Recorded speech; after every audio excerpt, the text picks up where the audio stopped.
Welcome to my another new mini blog. আজকে আমি তোমাদের সাথে আমার আশীর্বাদ আর এঙ্গেজমেন্টের দুদিন আগের ভিডিও শেয়ার করছি, দ্যাট ইজ 12th অগস্ট 2024। তো আমি ট্রেনে করে কোথায় যাচ্ছি সেটা তোমরা বুঝেই গেছো অলরেডি ইন্ট্রোর ভিডিও ক্লিপটা দেখে। হ্যাঁ, আমি যাচ্ছি সজলদার বাড়িতে। তো সজলদার বাড়িতে আমি যাওয়ার জন্য যে ট্রেনটা উঠেছি দেখতেই পেলে, এই কামরাটায় সব ছেলে, আমি একা মেয়ে ছিলাম, একটু উইয়ার্ড লাগছিলো। তো যাই হোক, উইয়ার্ডনেস কাটাতে আমি চিটবাদাম খেতে খেতে দাদার বাড়িতে পৌঁছেও গেলাম। আর পৌঁছে আমি যে রুমটায় বসলাম, এই রুমটাতেই দাদা মেহেন্দি ক্লাস করায়। আর দাদার আর্ট ওয়ার্কগুলো দেওয়ালে সুন্দর করে সাজানো ছিল, আর আমি ওগুলো মুগ্ধ হয়ে দেখছিলাম। এত সুন্দর, এত নিখুঁত, বলার ভাষা নেই আমার।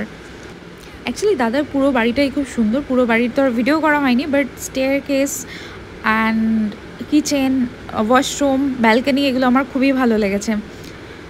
আর দাদার বাড়িতে যেহেতু কাজ চলছিল, তো আমি মেহেন্দি পড়তে দাদার বাড়িতেই গেছি। দাদা আসতে পারিনি, আর আমি খুব কম দিনে দাদাকে বুকিং করেছিলাম, তো ওই জন্য আমি বললাম আমি তোমার বাড়িতেও চলে যেতে পারি, কোনো অসুবিধা নেই।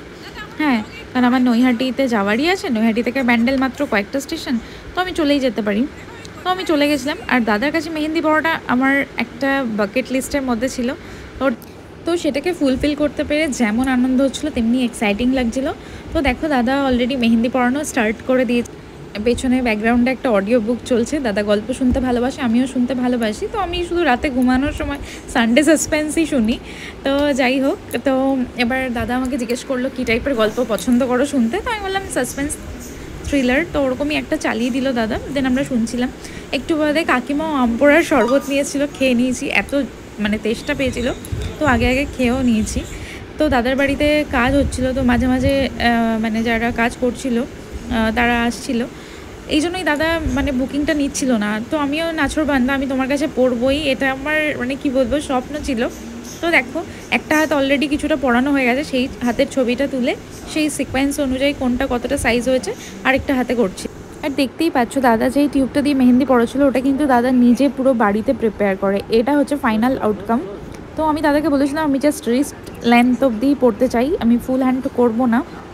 আর আমি বলেছিলাম এটা হচ্ছে একটা এঙ্গেজমেন্ট রিং এক্সচেঞ্জের থিমে তুমি করে দিও, আর হাতের ওপর দিকটা, আপার হ্যান্ডের দিকটা লাইট ওয়ার্ক রেখ।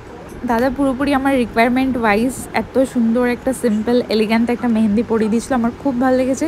সবাই এত প্রশংসা করেছে যে, আর তেমনি কালারও এসেছিল। কিন্তু আমি ভয়ে ছিলাম, বিকজ দাদার বাড়ি থেকে বেরানোর পর মুষলধারে বৃষ্টি নেমেছিল, আর সব মেহেন্দি অলরেডি ধুয়ে গেছে। আমি ভেবেছিলাম কালার আসবে না, বাট তোমরা আশীর্বাদের ভিডিওগুলোতে দেখতে পাবে যে প্রচণ্ড ডার্ক কালার এসে।